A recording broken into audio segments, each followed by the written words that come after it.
అందరికీ నా నమస్కారాలండి.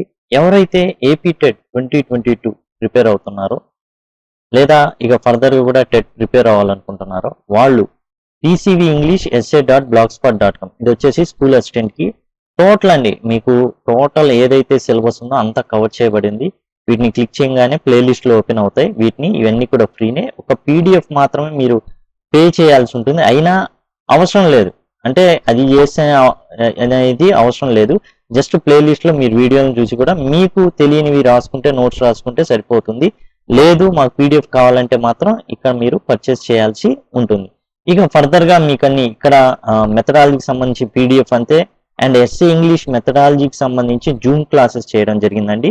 వాటికి సంబంధించిన లింక్స్ ఇవి కూడా మీరు పర్చేస్ చేయాల్సి ఉంటుంది. క్లిక్ చేస్తే మీకు ఇన్స్టామోజోలో ఈ ఓపెన్ అవుతుంది. అక్కడ నుంచి మీరు సింపుల్ గా చాలా తక్కువ కాస్ట్ అండి, మెయింటెనెన్స్ కోసం మాత్రం పెట్టబడింది, అది గమనించండి. ఇక ఆన్లైన్ టెస్ట్లు ఉన్నాయి స్కూల్ అసిస్టెంట్ కి సంబంధించి, ఇక్కడ క్లిక్ చేయొచ్చు. నేను సైకాలజీ ఎలా రాసుకున్నాను అనే దాని మీద పుస్తకం ఉంది కదా, దాన్ని పీడిఎఫ్ రూపంలో పెట్టడం జరిగింది. జస్ట్ ఏంటంటే ఒక అవగాహనకు మాత్రం ఎలా ప్రిపేర్ అయ్యానని సంబంధించి మళ్ళీ టాపిక్ వైజ్ గా అన్ని ఇక్కడ మీరు 8th 9th చూశారు. 1 hour లోనే ఇవి గ్రామర్ అనేది చెప్పడం జరిగింది. ఇవన్నీ ఫ్రీ అనండి, కేవలం పీడిఎఫ్ మాత్రమే. ఏంటంటే ఒకవేళ మీకు నేను తొందరగా క్విక్గా నేను నేర్చుకోగలుగుతాను అనుకున్న సందర్భంలో మాత్రమే తీసుకోండి, లేకపోతే వీడియో చూస్తూ చక్కగా నోట్స్ అనేది రాసుకోండి. ఇప్పుడు మనం ఇక్కడ మీకు కనబడుతుంది కదా డిక్షనరీ స్కిల్స్, ఆల్రెడీ 4th క్లాస్లో ఉన్నాయండి, 3 చోట్ల ఉన్నాయి. 7th క్లాస్లో ఉన్నాయి కొత్తగా ఇచ్చిన వాటిలో. అండ్ డిక్షనరీ స్కిల్స్ మరియు చోటు ఉంది. దాంతోపాటు ఇప్పుడు ఏంటంటే కొన్ని కొత్త విషయాలు అనేవి మనం నేర్చుకోబోతున్నాం. ఇది వచ్చేసి ఏంటంటే ఎస్జిటి వాళ్ళకు కూడా ఉంది. ఎస్జిటి వాళ్ళు ఎవరైతే ఉన్నారో వాళ్ళకి పీసీవీ టెట్ 2020 sgt.blogspot.com దరిదాపుగా 2020 నుంచి కూడా ఇప్పటికీ దరిదాపు 3 సంవత్సరాల నుంచి ఈ బ్లాగ్ అనేది అప్డేట్ అవుతానే ఉందండి. అన్ని మీకు ఒకే టెట్ వీడియోస్ అన్ని ఒకే చోట, డిఎస్సి వీడియోస్ అన్ని ఒకే చోట. క్లిక్ చేస్తే చాలు ప్లేలిస్ట్లు అనేవి ఓపెన్ అవుతాయి. ప్రీవియస్ పేపర్స్ అనేవి ఉన్నాయి, ఇవన్నీ కూడా మీకు ఎక్స్ప్లెయిన్ చేయబడి ఉన్నాయి. ఇప్పుడు మనం డిక్షనరీ స్కిల్స్ గురించి మనం చూడబోతున్నాం అనమాట. డిక్షనరీ స్కిల్స్ లో మనం ఇప్పుడు చూసే ఫస్ట్ గైడ్ వర్డ్ అండి. డిక్షనరీలో మీరు గనక ఓపెన్ చేస్తే హెడర్ లో అంటే హెడ్డింగ్ మీరు చూసినట్లయితే ఇక్కడ ఒక పదం ఉంటాయండి. అదేంటంటే డిక్షనరీ తీసినప్పుడు ఏ పేజీ అయితే మీరు చూస్తున్నారో అందులో మొదటి పదాన్ని ఇక్కడ, చివరి పదాన్ని ఇక్కడ ఉంచడం జరుగుతుంది. వాటిని గైడ్ వర్డ్స్ అంటారు. ఇది అడగచ్చు, what is guide word? Guide word ఇది ఎక్కడ అవుట్ ఆఫ్ సిలబస్ అనుకుంటారు, కానీ డిక్షనరీ స్కిల్స్ మామూలు డిక్షనరీ తీస్తే కనబడేదే, అది స్టార్టింగ్ లో కనబడేదే గైడ్ వర్డ్, అది అవుట్ ఆఫ్ సిలబస్ అంటారు. కాబట్టి అది గమనించండి దయచేసి. గైడ్ వర్డ్స్ లో ఏముంటాయంటే డిక్షనరీలోని పేజీలోని ఫస్ట్ వర్డ్ మొదటి పదం మరియు చివరి పదాలు ఇక్కడ ఒకటి ఇవ్వబడతాయి. నెక్స్ట్ ఎంట్రీ వర్డ్ అంటే ఏం లేదండి, మనం వెతికే పదమే ఎంట్రీ వర్డ్. ఈ ఎంట్రీ వర్డ్ చూసిన తర్వాత వెంటనే దాని మీనింగ్ ఉంటుంది, దాన్ని డెఫినేషన్ అంటారు.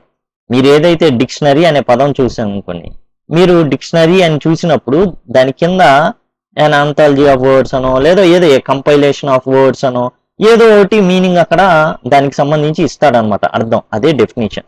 తర్వాత మీరు ఏ పదం చూసినా పక్కన ఎన్ అనో, పిఆర్ఓఎన్ అనో, వి అనో, ఏడివి అనో, ఏడీజే అనో ఇలా ఉంటాయి.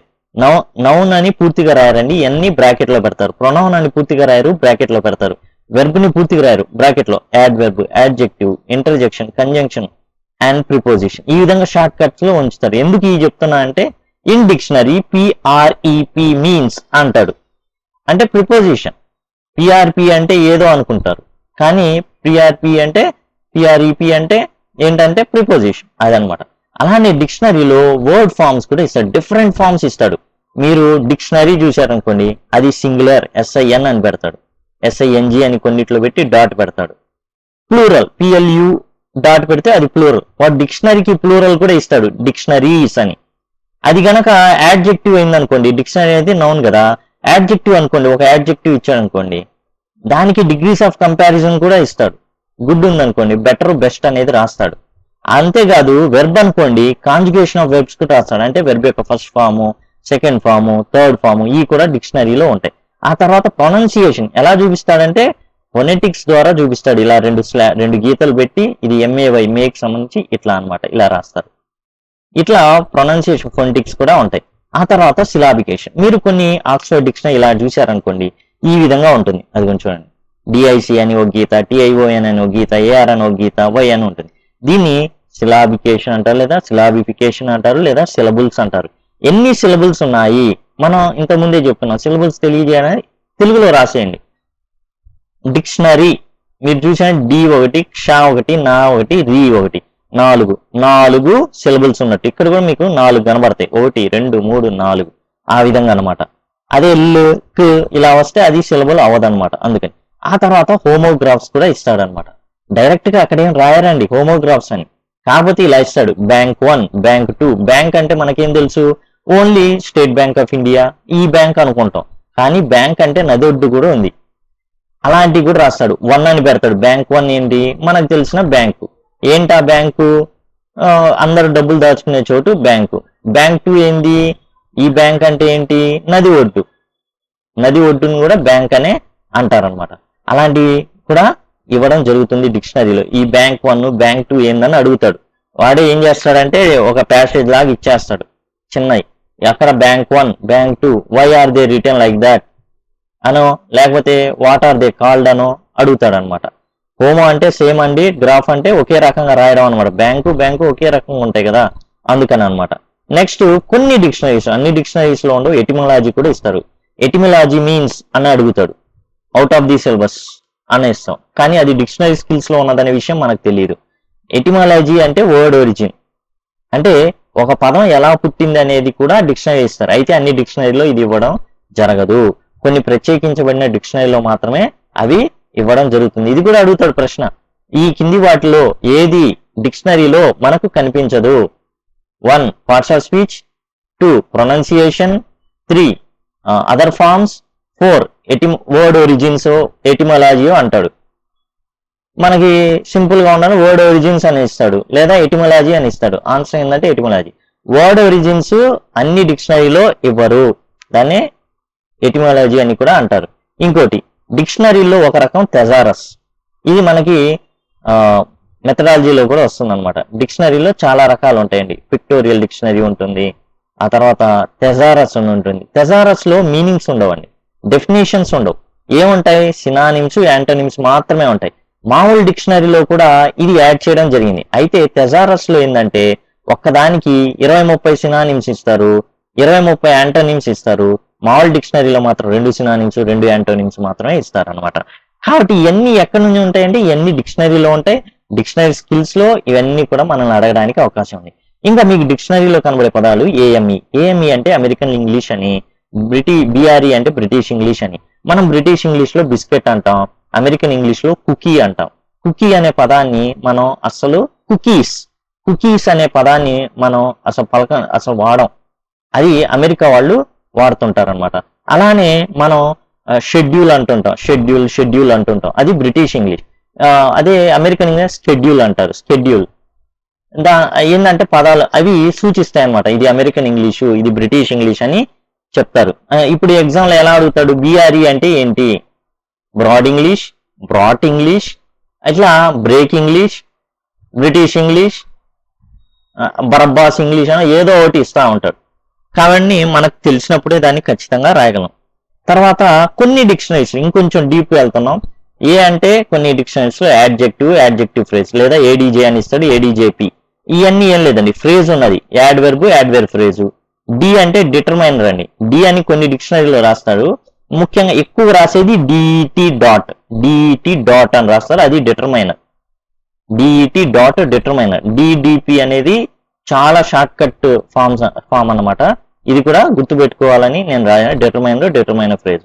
తర్వాత డిఓ అంటే డైరెక్ట్ ఆబ్జెక్ట్ అని, ఐఓ అంటే ఇండైరెక్ట్ ఆబ్జెక్ట్ అని, ఎన్ అంటే నౌన్, ఎన్పి అంటే నౌన్ ఫ్రేజ్ అని. ఆ విధంగా పి అంటే ప్రిపోజిషన్ అండ్ పిపి అంటే ప్రిపోజిషన్ ఫ్రేజ్. పిఆర్ఈపి డాట్ అనేది ఇస్తారు ఎక్కువగా మోస్ట్ డిక్షనరీస్. కొన్ని డిక్షనరీస్ ఫ్రేజ్ అని ఇచ్చే దాంట్లో పిపి అని రాస్తారు, అందుకనే ఇక్కడ ఈ విధంగా రాయడం జరిగింది, అది గుర్తించండి. వెర్బ్ ఫ్రేజ్ ఆ విధంగా. ఇదండి టోటల్ గా. అసలు మన డిక్షనరీస్ లో ఏమేమి ఉంటాయంటే మీనింగ్ ఉంటుందండి, అర్థం ఉంటుంది, స్పెల్లింగ్స్ ఉంటాయి, ఎలా రాయాలి స్పెల్లింగ్, డిక్షనరీ అనుకోండి DICTIONARY అనేది స్పెల్లింగ్ ఉంటుంది, ప్రొనౌన్సియేషన్ ఉంటుంది ఫొనెటిక్స్ రూపంలో, పార్ట్స్ ఆఫ్ స్పీచ్ అది నౌనా, యాడ్జెక్టివా, యాడ్వర్బా అనేది రాస్తారు. నౌన్ అయితే ఎన్ అని బ్రాకెట్ లో పెడతారు. ఆ విధంగా గ్రామటికల్ ఇన్ఫర్మేషన్ ఉంటుందండి. అది ప్లూరలా, ఇర్రెగ్యులర్ పాస్ట్ టెన్సా, కౌంటబుల్ నౌనా, అన్కౌంటబుల్ నౌనా, తర్వాత సినానిమ్స్, యాంటోనిమ్స్ ఉంటాయి. కలొకేషన్స్ ఉంటాయండి డిక్షనరీలో.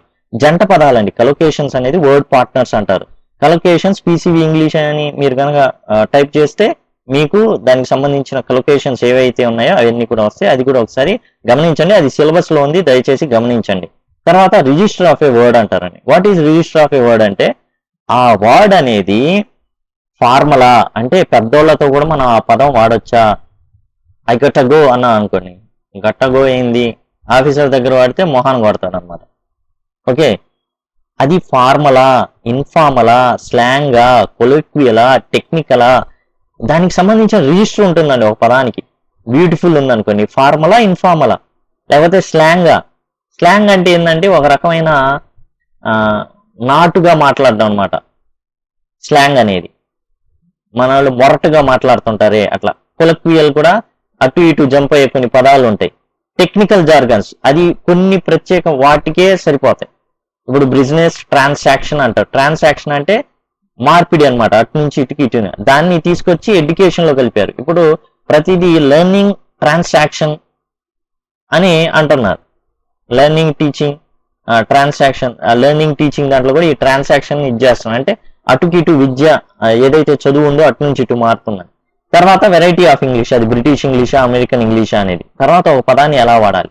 ఈ విధంగా ఇవి డిక్షనరీ స్కిల్స్ లో ఉంటాయండి. ఆల్రెడీ వీటిని డిస్కస్ చేయడం జరిగింది. అయితే ఇది ఇంకొంచెం మీకు నేర్పిస్తుంది అనమాట. ఇక్కడ ఆల్రెడీ డిస్కస్ చేశాను. 4th క్లాస్ లో 3 times ఇచ్చారు డిక్షనరీ స్కిల్స్ గురించి, 7th లో 2 times ఉన్నాయి. అండ్ తర్వాత 10th లెవెల్లో ఏవైతే ఉన్నాయో వాటిని కూడా డిస్కస్ చేయడం జరిగింది. ఇప్పుడు ఏంటంటే కొంచెం ఇంకా ఫర్దర్ లెవెల్లో, ఎందుకంటే డిక్షనరీని మీరు గమనించినప్పుడు అక్కడ హెడర్ లో మీకు వర్డ్స్ ఉంటాయి, వాటిని గైడ్ వర్డ్స్ అంటారని. మనం చూసే వర్డ్ ఉంటుంది, సెర్చ్ చేసే వర్డ్, దానికి సంబంధించి వాటిని ఏమంటారు ఇవన్నీ కూడా మనం అలానే డిఈటి డాట్ అంటే డిటర్మైనర్ అని, ఎందుకండి ఇవన్నీ కూడా మనం చూసామన్నమాట. జనరల్ గా డిక్షనరీ చూసినప్పుడు ఏమేమి కనబడతాయో అవన్నీ మనం డిస్కస్ చేయడం జరిగింది. ఇక మీరు చూసిన ఈ బ్లాగ్లు ఏవైతే ఉన్నాయో ఈ వడ్డించిన విస్తరండి, వీటిలో అన్ని కూడా ఉన్నాయి. ఏవైనా వాల్యూ యాడ్ అవుతుంది అనుకుంటే ఖచ్చితంగా దానికి సంబంధించి ఇప్పుడు ఏదైతే డిక్షనరీ స్కిల్స్ కి వీడియో చేశానో అదే విధంగా వీడియో అనేది చేయడం జరుగుతుంది. All the best.